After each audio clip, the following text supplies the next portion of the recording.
Welcome to Quick Tips. Today I've got a safety tip for you about QuickJack's elbow fitting right here. Check it out.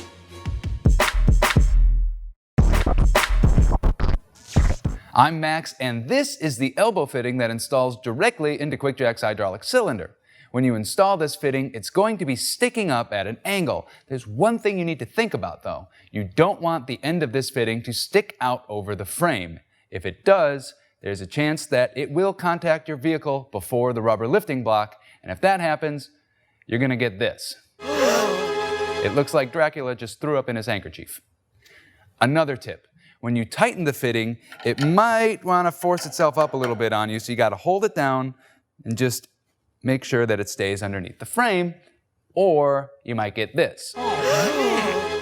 Looks like Hannibal Lecter just wiped his mouth after a big lunch. Last piece of advice, and this is really important, be sure to route the short hose under and through the frame so that it doesn't get pinched. There's enough space for it right here.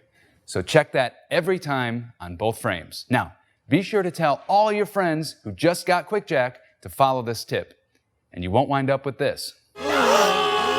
Looks like something out of the Texas Chainsaw Massacre. Wait, I think we have one more.